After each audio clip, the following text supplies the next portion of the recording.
네, 시청자 여러분, 지금 이제 이곳 청량리역 앞에서 여러분들께서 보고 계시는 화면은 지금 허영범 후보가 이곳에서 선거운동을 하는 모습을 여러분들 보고 계십니다. 지금 이제 허영범 후보를 이쪽으로 모셔서 한번 지역 이야기도 해보고요. 지금 최근에 지금 이제 선거를 직전에 앞두고 지금 안산 단원에 출마한 김남국이라는 사람이 이 성파문이 일어나지 않았습니까? 민주당 후보의 성파문, 이런 이야기들 한번 나눠보도록 하겠습니다. 후보님 이쪽으로 인터뷰를 하시죠. 네. 예. 이쪽으로 오시죠. 예, 저기 그늘이 져서. 네. 먼저 신의 한수 시청자 여러분들께 인사 말씀 부탁드리겠습니다. 예, 우리 신혜식 대표의 신의 한수는 우리 보수 우파 방송 중에 정말로 소중하고 대표적인 방송인데, 네. 지난 작년인가요? 연초인가? 네. 예, 연초 같은데 우리 네. 황교안 대표께서 청와대 앞에서 농성을 할 때, 작년 말에. 예, 벌써 그렇게 시간이 됐나요? 그렇죠. 11월이었으니까. 11월 말에. 그렇습니다. 예. 제가 거기 가서 저도 이제 밤을 샌 적이 있는데 그때 한번 출연을 한 적이 있습니다. 예, 알고 있습니다. 제가 예, 그때 옆에 있었어가지고. 그렇습니까? 네, 저 그때는 다 이렇게 막 꽁꽁 싸매고 있어서 얼굴이 지금이야 날씨가 덥지만 그때 되게 추웠잖아요. 아유, 말도 못했습니다. 네. 얼어 죽는 줄 알았죠. 네, 그래서 이제 그때 저는 이제 이렇게 그 스키 타거나 이럴 때 쓰는 그 헬멧 같은 마스크도 쓰고 있었고 그래가지고 아마 저를 못 알아보셨던 것 같아요. 네. 예. 네, 그럼 일단 먼저 이야기를 좀 해야 될 게 이 지금 선거가 내일 모레인데. 예. 당장 지금 그 안산 단원에 출마한 민주당 그 김남국이라는 변호사가 작년 초에 이 여성을 상품화하고 여성을 성도구화한 그런 그 팟캐스트에 출연을 한 게 이제 확인이 됐거든요. 네. 그거에 대해서 왜 이렇게 민주당과 이쪽 이 좌파 진영이 이 성 문제가 터지나, 여성을 이렇게 맨날 보호한다 말만 하지 이런 문제가 발생하는지, 이거에 대한 의견을 좀 먼저 여쭤보겠습니다. 저도 오늘 그 선거 운동을 아침부터 새벽부터 했기 때문에 그냥 뉴스로만 봤습니다. 네. 제가 자세히 그 내막은 모르고 네. 다만 그 뉴스로만 볼 때도 그 민주당 후보들이 유독 이 그러니까요. 부분에 많이 문제가 됐지 않습니까? 네. 지금 꼭 김남국 후보만 있었습니까? 네. 과거에 제가 특정인의 이름을 거론하지는 않겠습니다만은 벌써 그 도지사 선거 때 도지사 나왔다가 낙마한 분도 네, 그렇죠. 있고요. 네. 또 지금 또 도지사를 하고 있는 분도 있고. 네. 예?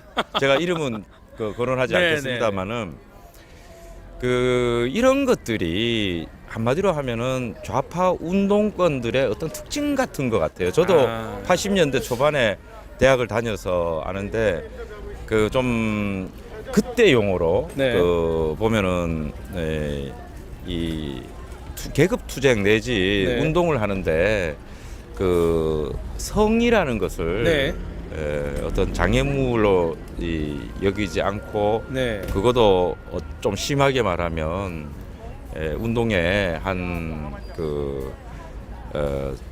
도움이 되도록 하는 종속적 수단 같은 걸로 여기는 그런 분위기가 없지 않았습니다. 그래서 그 좌파 운동권 출신들이 특히 그런 부분에 대해서 좀 이 엄격한 성적 윤리라든지 도덕성 부분에 약한데, 문제는 그분들이 그런 의식을 갖고 있으면서도 남에 대해서는 가혹할이 많지 엄격한 잣대와 도덕적 그 기준을 들이댄다는 거죠. 그러니까 이중적인 거죠. 그러니까요. 우리가 그런 걸 내로남불이라고 그러지 않습니까? 그렇죠. 내가 하면 로망스고 남이 하면 불륜, 똑같은 적용 아닙니까? 그러니까요. 그래서 물론 우리 감사합니다.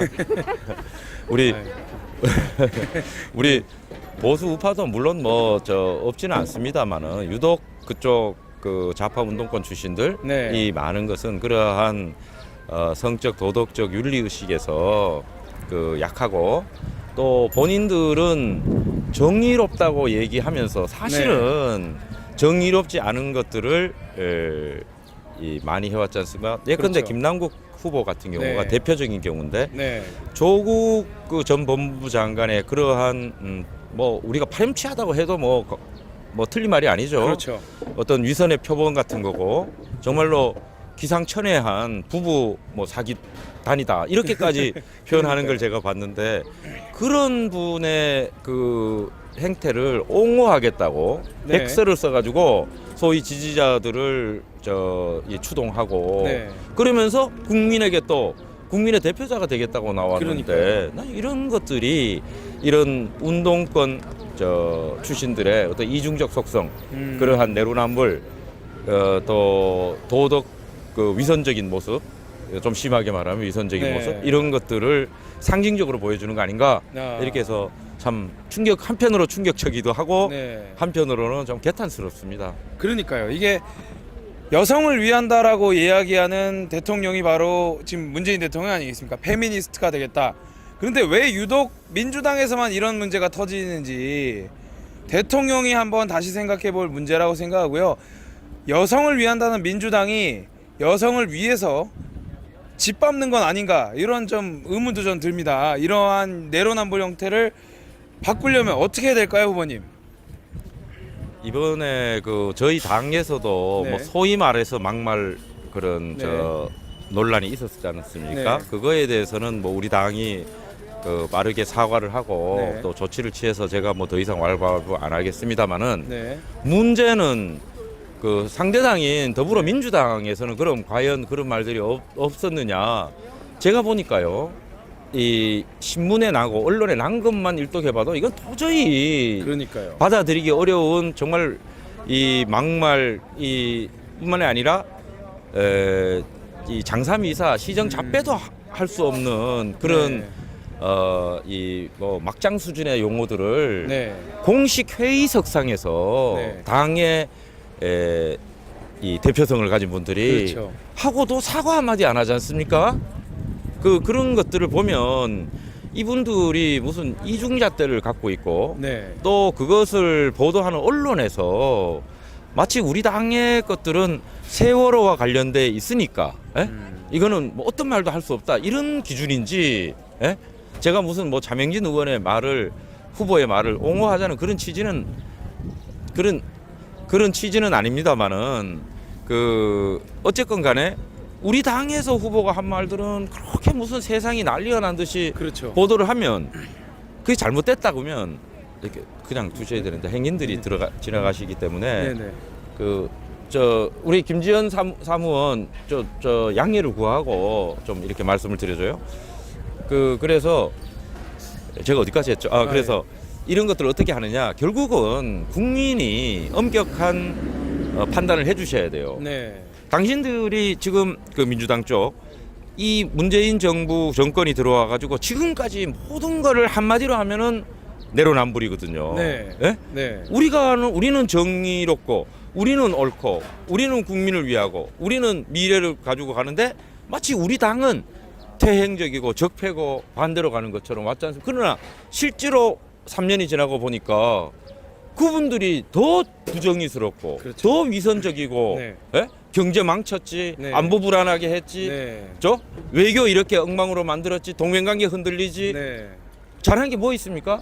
제가 맨날 하는 얘기지만 일자리 대통령 되시겠다고 일자리 현황법 만들어 놓고 청와대에서 기자회견 해가지고 해놓고 그 다음부터 저는 일자리 한 번도 본 적이 없어요. 그러니까요. 왜냐하면 일자리는 거의 수직으로 그렇죠. 곤두박질 쳤기 때문에 그래서 이런 것들을 국민들이 엄격하게 판단해 주셔야 돼요. 네. 국민들이 이번에 이틀 뒤에 투표해서 심판해 주는 외에는 아무 방법이 지금 없습니다. 언론도 네. 우리에게 호의적이지 않고 언론도 어쩌면 이중적인 잣대를 가지고 이렇게 하기 때문에 네. 저희 신의 한 수에 이제 보면은 방송에서 그 채팅에서 보면 이러한 사과를 하는 선대위에 대한 비판의 목소리가 되게 많아요. 그러니까 아직도 여당일 때 버릇을 못 고쳤다. 뭐 이런 표현도 많이 하고 있는데 그 부분에 대해서는 혹시 의견이 있으신지요? 글쎄요, 그것은 좀 여러 가지 이견이 있을 수 있습니다. 네. 왜냐하면 우리 유권자도 지금 자명진 후보 일이라든지 난 뒤에 왜 이렇게 빨리 사과를 하느냐. 네. 뭐 민주당은 보면은 그보다 더한 말들을 하고 좀 입에 담기 어려운 그런 말들을 하는데도 사과 한마디 안 하고 그냥 뭉개고 넘어가면 시간이 지나면 그게 잊혀져 버리고 이런 식으로 가는데 그렇죠. 굳이 우리가 나서 가지고 제명을 하고 뭐 또 이렇게 탈당 권유를 하고 이런 식으로 굉장히 그 최고도의 수준의 그 조치를 하면 마치 우리가 무슨 죽을 죄를 지은 것처럼 그렇죠. 스스로 하는 거 아니냐라는 의견들이 많습니다. 네. 또 그러나 또 한편으로 보면 남이 안 한다고 해서 우리가 그럼 잘했다고 이렇게 굳이 하는 것도 그것도 이중잣대거든요. 네. 그래서 저도 의견이 있습니다만은 제가 이 현장을 뛰는 후보자의 입장에서 볼 때 국민의 건전한 상식, 네. 우리가 옳다고 믿는 기준에 만약에 우리가 틀리면 우리는 진솔하게 사과하는 게 맞다고 봅니다. 상대방이 안 하니까 우리도 뭐 굳이 그렇게 할 필요가 있느냐. 네. 저쪽 사람들이 더 나쁜데 말하자면 똥 묻은 개인데 우리가 견 묻었다 그래서 먼저 사과할 필요가 있느냐 이렇게 하는 것도 뭐 이 선거판에서의 또 정치 논리상 이해가 안 되는 측면은 아닙니다만은 우리 스스로 이제 그런 말들은 자제를 하고 네. 또 이 선거라는 게 워낙 미묘한 이 민심의 싸움이기 때문에 나중 선대위에서 현명하게 저는 판단했지 않나 이렇게 네네. 생각하고 받아들입니다. 저도 네. 그 이후로 그 타격이 있을 거라고 우리 특히 서울 수도권 후보들은 이 타격이 있을 거라고 봅니다. 저희들 이렇게 새벽부터 나와가지고 밤늦게까지 이렇게 사람들한테 거의 뭐 죽을 힘을 다해서 이렇게 노력을 하는데 전쟁으로 따지면 저야 이제 소대장이고 여기 계신 분들은 다 소총수 아닙니까? 네네. 소대장하고 소총수가 아무리 열심히 총서 어떻게 이깁니까? 중앙에서 대포 쏘고 미사일 쏘고 네. 전략을 짜가지고 그 중앙에서 선전전을 하고 홍보전을 하고 해야 네. 전쟁이라는 게 이겨가는 거지. 그렇죠. 뭐 현장 부대장도 아니죠. 저는 소대장인데 소대장이 소총수하고 네. 총 열심히 쏜다고 이기는 건 아니지 않습니까? 그렇죠. 어쨌든 뭐 제가 생각할 때는 이런 논란이 되는 발언 어떻게 보면 언론이 좀 키운 부분도 좀 있고 그리고 너무 이렇게 좀 소극적인 모습은 좀 우리 흔히 얘기하는 고정적인 지지층들에게는 좀 너무 이렇게 약한 모습을 보인다 이런 이제 비판들이 좀 있어서요. 그런 비판이 상당히 있습니다. 지금 네. 우리 유권자분들도 아까도 제가 말씀드렸지만 왜 그렇게 굳이 뭐 어떤 분들은 그게 자명진 후보가 했던 말이 뭐가 틀렸냐 이렇게 네. 하시는 분들도 많고요. 네. 또 어떤 분들은 왜 그렇게 성급하게 사과하느냐 민주당 쪽은 하지도 않는데 네. 뭐 그렇게 하는 분도 있고 또 심하게 말하면은 뭐 세월호는 성역이냐 네. 또 이렇게 말하는 분도 많이 다양하게 있습니다. 네. 그러나 제가 다시 저의 기준에서 네. 판단할 때는 물론 뭐 우리 중앙당이 잘 했으리라고 뭐 이렇게 평가합니다만은 저쪽이 더 나쁘다 해서 우리가 굳이 이 선거전에서 민심을 자극하고 국민들이 듣기에 옳지 않은 말을 한 것을 우리가 잘했다 하는 것도 저는 뭐 그렇게 썩 옳은 방법은 아니라고 생각합니다. 네, 그리고 또 이제 보면 어제 그 백원우 청와대 전 민정비서관이 미래통합당을 쓰레기 정당이라 그러고 미래통합당의 정치인들을 쓰레기 정치라는 이야기를 했어요. 그리고 이제 그런 모습 그리고 뭐 유시민 씨 같은 경우에는 뭐 이번에 180석을 넘는다 뭐 이런 오만방자한 모습을 보이고 있는데 그거에 대한 생각은 어떠신지요? 저는 정말로 이 오만이 하늘을 찌른다고 생각합니다. 네. 유권자가요. 저도 벌써 여기 동대문 갑에서 선거를 2번 떨어져 봤습니다만 네. 물론 근소한 표차지만 어쨌건 2번 떨어져 봤습니다만은 또 제가 대선도 해보고 뭐 네. 총선 지방선거 뭐 선거를 많이 해봤지만 선거는 한마디로 뭐냐 오만한 권력에 대한 심판입니다. 네. 한마디로 규정한다면 오만하면 집니다. 우리가 4년 전 선거에서 왜 졌느냐? 그렇죠. 그때 당 대표께서 나와가지고 뭐 180석을 네, 얻는다. 200석을 얻는다 이랬죠. 한마디로 갔지 않습니까? 이 선거는 유권자들이 오만한 권력이 오만해지지 않도록 견제를 하는 게 선거의 본질이거든요. 네. 예? 그렇죠. 그렇죠. 그러니까 때문에 이번에 민주당이 뭐 180석을 얻는다. 뭐 제가 신문에 보면은 참 가관인데 남의 상대 정당에 대해서 쓰레기다. 이게 정말 오만이 하늘을 찌르는 겁니다. 지금까지 선거법을 뭐 그 4+1, 4+1으로 네. 해가지고 그 바꾼다, 공수처법을 뭐 날치기를 처리한다, 예산안을 자기 마음대로 한다, 이런 수많은 것들이 있었는데 거기에 대해서 국민들이 주권자가 제어할 수 있는 방법이 없지 않습니까? 그렇죠. 우리가 의석이 모자라니까. 그런데 이번에 이 선거가 이제 유일하게 국민이 우리 총선 기준으로 하면 4년마다 한 번 이제 주인 노릇 하는 거 아닙니까? 그렇죠. 주인 노릇 그 표 하나로 이번에 저는 우리 유권자께서 국민께서 지금 소위 언론에서 나는 그러한 의석 분포 뭐 180석 180석 어쩌다 어떻다 하는 거는 저는 그렇지 아니라고 봅니다. 우리 국민은 지금 대한민국 70년 역사상 그런 적이 없습니다. 그렇죠. 예? 오만한 권력에 대해서 항상 엄혹하고 엄중한 잣대를 들이대서 회초리를 때렸지. 네. 70년 역사에서 선거로 하면 20번이 지나갔어요. 그렇죠. 이번에 21대니까 20번 동안 그런 사례가 없습니다. 저는 이번에도 우리가 한 사람 한 사람 국민들은 이 나약하고 좀 뭐 어떨 때는 또 우둔하고 네. 예? 저 정보를 잘 모를 수 있지만 5천만 국민 전체는 정말로 우리가 말하는 집단지성을 잘 발휘해서 네. 우리나라가 지난 70년 동안 잘 이끌어 왔듯이 저는 이번에 현명한 판단을 해줄 거다. 저는 네. 정말 그렇게 믿고 있습니다. 제가 우리 미래통합당이 후보라서가 아니라 저도 네. 오랫동안 언론인 생활을 했고 정치부 그렇죠. 기자만 10몇 년을 하고 특파원도 하시고요. 그럼요. 제가 그리고 또 뭐 직전까지는 국회 도서관장을 하고 또 그전에는 국회 대변인 제가 초대 국회 대변인 네. 출신 아닙니까? 그런 걸 하면서 제가 봤는데 우리 국민들은 굉장히 현명합니다. 집단지성으로서 민심 감사합니다. 지금 TV 출연 중이라서 그런 민심의 잣대를 민심의 회초리를 이번에 엄하게 해줄 거라 저는 확신하고 있습니다. 그러니까요. 이게 가장 중요한 게 그런 것 같습니다. 이 문재인 정권의 실정 그리고 이 오만한 민주당 정권과 이 좌파들을 어떻게 보면 우리가 응징할 수 있는 유일한 방법은 바로 투표를 통해서 이들의 오만함을 꺾어야 된다 이렇게 전 생각을 하는데요. 선거밖에 없습니다. 그러니까요. 예.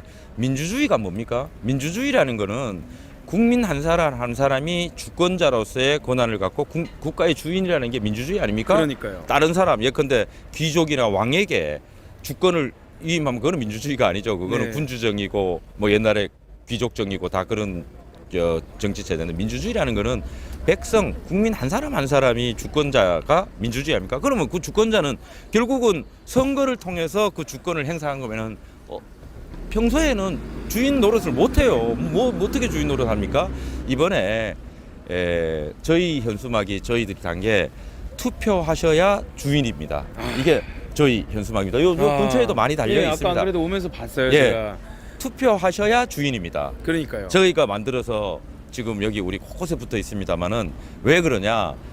국민이 나라의 주인 노릇하려면 투표를 해야 주권을 행사하는 거 아닙니까? 네, 그렇죠. 그죠? 그래서 저는 이번에 우리 국민들께서 이 정말로 코로나 사태 이미 이전부터 나락으로 빠지고 벼랑으로 추락한 소위 말해서 소득수도 성장이라고 그러면서 소득도 곤두박질치고 네. 성장도 곤두박질친 네. 이 엉터리 같은 희한한 경제 정책을 지금도 밀어붙이는 이 정부에 대해서 정말로 엄하게 첫 번째로 판단하고 네. 두 번째 정의를 마치 독점한 것처럼 하지만 조국 같은 가장 파렴치하고 위선적인 그런 사람을 법무부 장관에다 임명하고 연두 기자회견에서 국민 앞에서 조국에게 마음의 빚을 졌다. 네. 이렇게 해서 국민의 마음에 다시 한번 못을 박은 이런 대통령을 정말로 이번에 엄하게 해초리 투표로서 견제하고 네. 또 우리 지금 흔들리는 외교, 불안한 안보, 그죠? 동맹 관계 또 뭐 하나 제대로 사회 통합, 국민을 갈갈이 찢어놓고 분열시키고 이런 그렇죠. 것들에 대해서 우리 국민들이 해주려 봅니다. 지금 지난번에요. 며칠 전에 그 9일, 10일 사전 투표 때 다 네. 보셨겠지만 저희들도 관내에 8개 동이 있어서 사전 투표장을 제가 다 가봤습니다. 물론 이런 옷은 입고 못 가고 네. 사복을 입고 이제 가봤는데 어른들이 왜 거기 많이 나온 줄 아세요? 이 절반 이상의 어른입니다. 우리가 말하는 어르신들. 네. 그 이유는 두 가지입니다. 하나는 이 코로나 영향도 없지 않습니다. 사실은 네네. 조금 한산한데 가서 한다. 그런데 그거보다도 훨씬 큰 것은 내가 이번에 투표해야 되겠다. 네. 15일 날 기다렸다가 혹시 그날 뭐 배가 아프다든지 네. 병원에 가야다든지 뭐 무슨 뭐 날씨가 뭐 엄청나게 안 좋다든지 그러면 그렇죠. 못 가니까 이런 날씨 좋은 날에 얼른 갔다 와야 되겠다.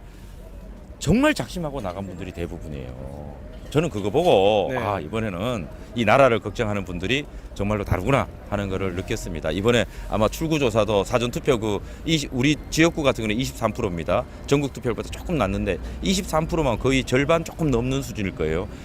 절반 조금 안 되는 수준일 거예요. 아마 60% 기준으로 했을 때. 네. 그러면은 그분들은 출구조사에서 빠지지 않습니까? 그렇죠. 그러니까 한 40%, 네. 뭐 최소 30% 이상 40% 정도의 분들이 출구조사에서 빠져버리면 나중에 출구조사 맞겠습니까? 뭐 저는 이번 출구조사도 저는 근데 그렇게 생각합니다. 별로 사전 투표와 본 투표가 아마 똑같은 마음으로 투표하는 분들이 많을 거다. 그게 바로 문재인 정권을 심판을 해야 된다. 이렇게 경제를 무너뜨리고 그리고 이 국민을 분열시키고 거기다가 이 성범죄 온상이 된 민주당을 심판하는 그런 투표가 되지 않을까 이렇게 생각을 하거든요. 지난번에 그 뭐 성범죄뿐만입니까? 어르신들에 대해서 뭐 말로만 그러지 제가 참 이 동대문구도 참 어르신들이 많습니다. 지금 여기 보시면 알지만 얼마나 그렇죠. 많이 지나다니십니까? 네. 우리나라 노인복지라는 거는 뭐 형편없어서 정말로 눈물이 날 지경인데 그런 어르신들에 대해서 막말하는 거 보면요 정말로 저는 이분들의 인성을 의심해요. 그러니까 자기를 키워준 어르신 아닙니까? 그러니까요. 그분들한테는 뭐 청춘이 없었고 그분들은 뭐 펄펄하게 잘 나가던 시대가 없었습니까? 그러니까요. 육체가 이제 늙으시니까 힘이 없고 목소리가 약해질 뿐이고 경제력이 없으니까 저러시는 거지. 네. 아니 그분들은 뭐 우리처럼 잘 나갈 때가 없었습니까? 아, 그러니까요. 그런 분들에게 투표장 안 가도 된다. 또 어제는 또 뭐라고 그랬더라? 아 그리고 네? 저기 강남병으로 알고 있습니다. 예, 예. 그 김한규 후보가 맞아. 미래통합당 찍으려는 분들을 투표장에 못 가게 막아야 된다. 이건 되게 심각한 선거법 위반 소지가 있다라고 얘기했는데 그걸 뭐 공식적으로 얘기를 했다면서요? 네, 공식적으로. 근데 그거는 이제 또 우리 서울대에서 법학을 전공하신 허영범 후보께서 또 이야기를 좀 해주셔야 될 것 같아요. 이 선거법에 어떤 문제가 만약에 있는지. 제가 뭐 어떤 매체로 어떻게 얘기했는지는 정확하게 저도 선거운동 네. 중이라 모르지만 공식 매체로 뭐 했다면 공식적인 발언이라면 그건 네. 문제가 되죠 후보가. 네. 그거는 선거법 위반 소지가 있습니다. 아. 예, 선거법 위반 소지가 있고. 네. 그런데 우리가 정치라는 거 꼭 법적인 잣대를 넘어서서 네. 정치의 영역은 그죠? 네. 꼭 법에 아니더라도 국민들에게 정말로 이것은 해서는 안 될 말, 뭐 그런 네. 게 막말 아니겠습니까? 그러니까요. 그런 말들을 한 사람은 우리 도덕의 잣대, 또 정치의 기준, 윤리의 기준으로 네. 그런 분들은 정말 퇴출시켜야 됩니다. 아. 아니 자기를 키워주고 대한민국을 이만큼 살게 해준 어르신 세대에 대해서 네. 어떻게 그런 말을 할 수가 있어요? 그런 그러니까요. 마음을 가진 사람이라면 저는 정치하면 안 된다고 생각합니다. 아, 그러니까요. 네. 참 정말로 안타까운 일입니다. 할 얘기가 되게 많아요. 예. 지금 이제 후보님이랑 얘기할 게 많은데 이 국방 안보도 참 많이 무너지지 않았습니까, 우리나라가? 네. 그런 부분에 대한 의견을 좀 부탁드리도록. 제가 한마디 정말 기회를 네. 줘서 감사합니다. 네. 저희가 며칠 전에 네. 동대문구 선거관리위원회가 주관한 네. 동대문구 선거관리위원회가 주관한 후보자 TV 토론이 있었습니다. 제 상대 후보가 현재 국회 국방위원장 네. 안모 국회의원이고 네. 후보입니다. 제가 그 자리에서 분명하게 이렇게 물었습니다. 제가 뭐 거짓말을 하면 안 되잖아요. 네. 한박도 문제를 물었습니다. 네. 우리 안 후보께서는 국회 국방위원장이시니까 이 한박도에 대해서 분명하게 제가 두 가지 질문을 할 테니까 답변을 해달라. 첫째, 네. 한박도는 북한 땅인가 아니면은 우리- 대한민국 영토인가? 두 번째, 한박도가 인천공항에서 40km 거리밖에 안 되는데 거기에 진지가 구축되고 방사포가 설치됐다고 그러는데 이것은 우리에게 어떤 위협을 주느냐 의견을 말해달라니까 정말로 우리말로 눈 하나 깜짝 안 하시고 이렇게 대답했습니다. 제가 안 그래도 작년에 가봤는데 한박도는 착오로 우리 땅으로 돼 있었지 북한의 행정구역이다. 이렇게 북한의 행정구역이다. 착오로 돼 있었다. 두 번째, 제가 직접 거기를 가봤는데 한박도는 우리에게 전혀 군사적 위협이 안 된다. 이렇게 얘기했어요. 그래서 제가 다시 물었습니다.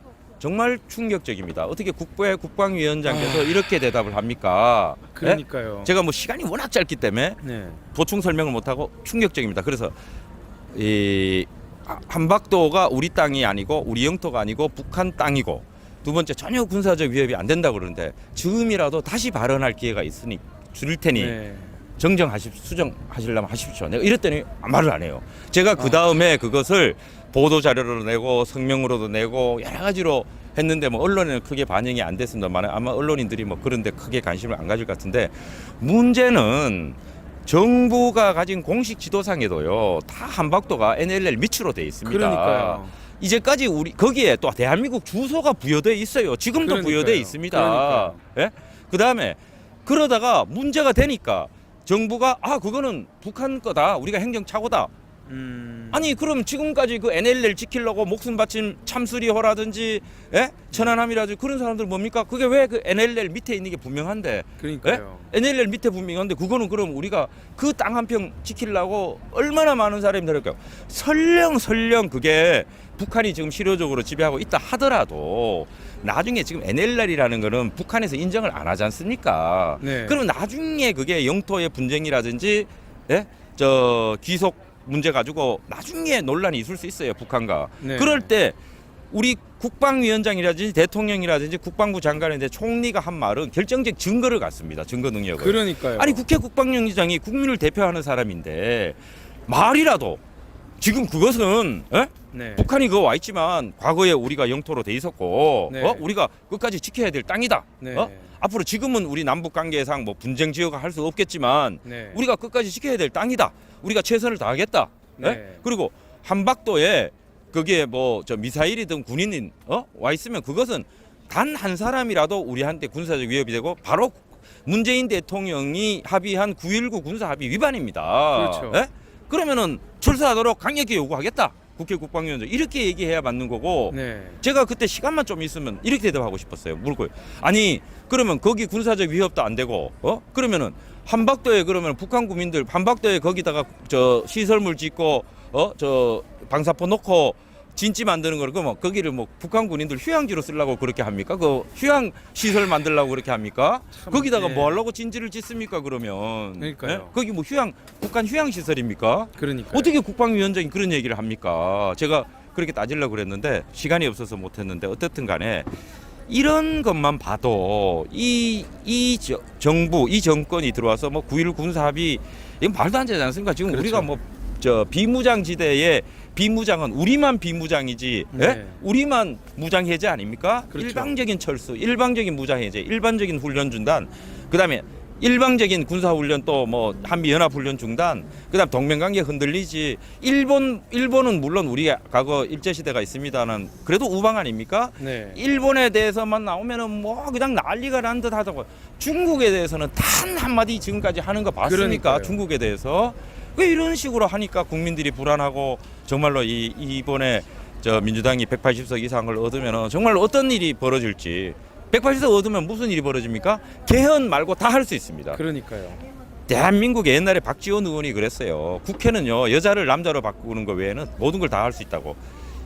개헌 말고는 다 할 수 있습니다. 다. 그러기도 또 뭐 국민 발안제 추진한다고 뭐 어떤 일부 의원들이 네. 해가지고 그 뭐 개헌도요 국민이 발안하면 돼요. 네. 국회만 꼭 발의권이 있는 게 아니에요. 그래가지고 대통령과 국회가 국민이 발의하는 게 아니라 대통령과 저 국회가 하는데 그거 뭐 어떻게 할지 어떻게 합니까? 네. 저는 참 걱정 많이 됩니다. 네. 아유 참 걱정이 많은. 너무 흥분했어요. 아닙니다. 이런 말 나오면 정말 흥분해요. 아니 이런 그 안규백 이 사람은 사실 국방에 대해서 1도 모르는 진짜 일자 무식이나 마찬가지인 사람입니다. 본인이 국방에 대해서 아는 것도 없으면서 국방위원장을 한다. 이게 말이 되는 제가 겁니까? 말 나온 김에 한마디만 더 할까요? 네. 이것도 저 TV 토론에서 공식적으로 제가 물었기 때문에 네. 말해도 됩니다. 제가 네. 명예훼손이 아닙니다. 네. TV 토론의 두 번째 질문을 제가 뭐 했냐. 안규백 후보께서는 국회 국방위원장인데 작년 추석 연휴 때 국회 국방위원장이 때 가족들과 함께 제주도에 휴가를 갔다가 네. 그 군부대 제주도에 있는 군부대를 가족들과 함께 불쑥 갔어요. 휴가 기간에 놀러를 갔다가 그러니까 군부대에 비상이 걸리고 난리가 났어요. 아니 추석 연휴 때 국방위원장이 딴 데도 아니고 불쑥 군부대 오면은 군부대에 비상이 걸리고 어떤 네. 일이 벌어지는 걸 다 알지 않습니까? 네. 추석 연휴에. 그래가지고 그게 언론에 나고 뭐 난리가 났다 그러고 났어요. 그래서 제가 그걸 물었어요. 그러면서 이것을 나중에 해명을 보니까 뭐 저 국정감사를 앞두고 시차를 갔다 이런. 아니 시차를. 그 다음에 두 번째는 또 말을 바꿔가지고 거기에 수재가 났는데 수재 복구 예산을 책정해 달라고 배정해 달라고 군부대에서 요청이 있어서 갔다 이렇게 됐는데 아니 제가 기회를 드릴 테니까 그냥 사과할 용의가 없습니까? 깨끗하게. 예? 아니 그랬어요. 그랬더니 뭐라고 대답하신 줄 아세요? 답변 차례 되니까 그때 휴가를 갔는데 거기에 방파제하고 유실된 수재 복구를 위해서 그때 그 현지 부대장이 부대에서 좀 예산 배정을 해다가 차를 보냈길래 자기가 안 가려고 그랬는데 갔다. 그리고 가족들은 그 어디 뭐 박물관에 있었다. 이렇게 대답해요. 제가 다시 얘기를 했어요. 아니 그냥 깨끗하게 사과하시면 참 저는 그럴 줄 알았는데 그렇지 네. 않아서 참 제가 유감이라는 표현을 안 쓴다면 뜻은 유감이다 이렇게 표현했는데 아니 상식을 생각해 보세요. 제가 이렇게 말은 못해 시간이 짧아 말은 못했지만 아니 시차를 갔다면 국정감사를 앞두고 시차를 갔는데 어떻게 추석 연휴 기간에 가족들하고 시차를 갑니까? 국방위원들끼리 같이 가야죠. 그리고 공식적으로 통보를 하고 준비를 한 다음에 회의석상에 가야지. 그러니까. 놀러 가듯이 시차를 가는 게 세상에 있으면 그게 말이 안 되니까 바꾼 거예요. 그쪽에서 먼저 요청했다. 그러면 아니 어떤 그 제주도 그 부대장이 얼마나 강심장인지 모르지만 국방위원장 휴가 온 사람한테 군부대 와달라고 요청을 합니까? 두 번째 국방부 군대 예산을 저는 일선 부대장이 요청한다는 얘기 저는 들어본 적이 없어요. 그렇죠. 그거는 국방부나 육군본부에서 하는 거지. 일선 부대장이 그 수재 났으니까 그 예산 달라고 국방위원장한테 요청합니까? 일선 부대가 우리나라 60만 군대에 부대장이 수천 명 있을 텐데 그러면 그 수천 명 부대장이 다 각각 국방위원장한테 요청합니까? 말이 안 되지 않습니까? 그럼 말이 안 되는 설명을 그거는 국방부 차원에서 하는 거지 어떻게 일선 부대장이 예산 요청을 합니까? 이런 거는 제가 봤을 땐 그렇습니다. 이게 TV 토론에 나왔다라는 것은 이거 허위 사실 공표를 했다. 아니까 제 말은 안규백이 허위 사실 공포한 거다. 어떻게 말이 안 되는 얘기를 하는 건지 자신이 갑질하려 그러고 군사에 대해서 안보에 대해서 1도 모르는 사람이 갑질하려 그러고 자기 지위를 이용해서 사실 군인들을 괴롭힌 그런 행위 아닙니까? 상식으로 생각해서 사람들이 그래요. 제 입으로 하기는 못하지만 그냥 그때 제가 가족들 데리고 잠시 그냥 저 군부대 구경이나 한번 하러 갔다 미안하다 이러면은 넘어갈 거를 사람들이 그래요. 그렇게 하면은 넘어갈 거를 뭐 처음에는 시차를 갔다. 국정감사를 하고 시차를 갔다. 그 사람들이 다 웃어요. 이게 말도 안 된다. 그러니까 이제는 군부대 측에 요청이 해서 갔다. 만일에요. 제가 그거를 뭐 밝힐 수가 없어서 그렇지만 시간도 없고 만일에 그쪽 군부대 그 부대장이 누군지 모르지만 전 정말로 전화라도 한 통 해보고 싶어요. 부대장이 계급이 뭔지 모르지만 진짜 요청했습니까? 만약에 그거 요청했던 걸 허위 사실로 하면 그거 허위 사실이고 국방위원장께서도 공식 토론회 석상에 나와가지고 허위사실 발언한 거는 큰 문제입니다. 이게 법적으로. 이건 진짜 고발 조치가 필요한 부분이 아닌가 이렇게 생각이 되고요. 아무쪼록 제가 생각할 때는 우리 허영범 후보 동대문 갑에 정말 적임자가 아닌가. 이렇게 동대문이 사실 보면 어떻게 보면 이제 뭐 교통도 문제가 있고 여러 가지 문제가 있는데 안규백은 도대체 한 게 뭐가 있냐 이렇게 물어보고 싶고 그리고 안규백이라는 이 사람이 정말 전문성도 없고 아무것도 모르는 사람이 국방위원장을 했다. 그걸 시켜준 뭐 홍영표가 아마 원내대표로서 그거를 해줬을 텐데 정말 민주당의 수준이 정말 저급하고 정말 이들이야말로 쓰레기 정당이 아닌가 이렇게 좀 생각이 됩니다. 백원우가 미래통합당에 대해서 쓰레기 정당이라고 이야기했는데 백원우한테 다시 한번 물어보겠습니다. 혹시 거울 보고 얘기했냐? 거울 보고 그런 소리 했냐? 이렇게 물어보고 싶고요. 허영범 후보께서는 끝까지 좀 열심히 좀 싸워주시길 부탁드리고요. 마지막으로 좀 인사 한 말씀 부탁드리겠습니다. 예, 우리 신의 한수 우리 시청자 여러분 그리고 또 신의 한수를 사랑하고 우리 당을 사랑하는 또 우리 보수 애국 시민 여러분 또 물론 또 우리 국민 여러분 이번 선거는 우리가 다 알다시피 단순히 4년 만에 한 번 국회의원을 바꾸는 그런 선거가 아닙니다.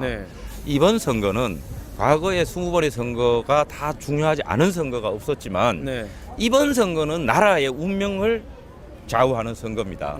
이번에 우리가 강력한 견제 세력을 형성하지 못하면 지금까지 보아왔듯이 과반수가 아닐 때도 무소불위의 권력을 휘둘렀지 않습니까? 소위 말하는 4+1이다, 위성정당, 뭐 정의당이다 이런 당이 합쳐가지고 단독 과반수가 돼 보세요. 우리나라가 어떤 지경이 빠질지 상상을 할 수 없고 그야말로 문재인 대통령께서 말한 한 번도 경험하지 못한 그런 세상이 올 겁니다.